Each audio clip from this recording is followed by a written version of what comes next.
these leaders are committed to doing whatever it takes in language purposely reminiscent of Draghi at the European Central Bank to protect Ukraine and to maintain security in Europe.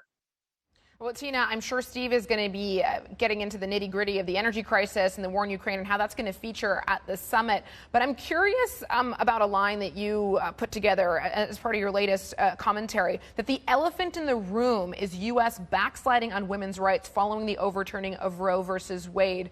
Can you link for us why that matters so much and how that could affect President Biden's approach to, all these issues?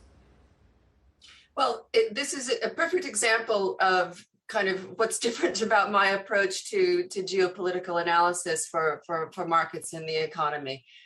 Most investors pay zero attention to the culture wars for obvious reasons. There's no clear linkage to, whether it's guns or reproductive rights to the economy and the kinds of issues that turn up on our screens. I do think we've reached an inflection point with the decision by the Supreme Court to reverse Roe versus Wade. As you all know, I'm an American who's been living outside of the country for a very long time, and I feel like that gives me an interesting vantage point.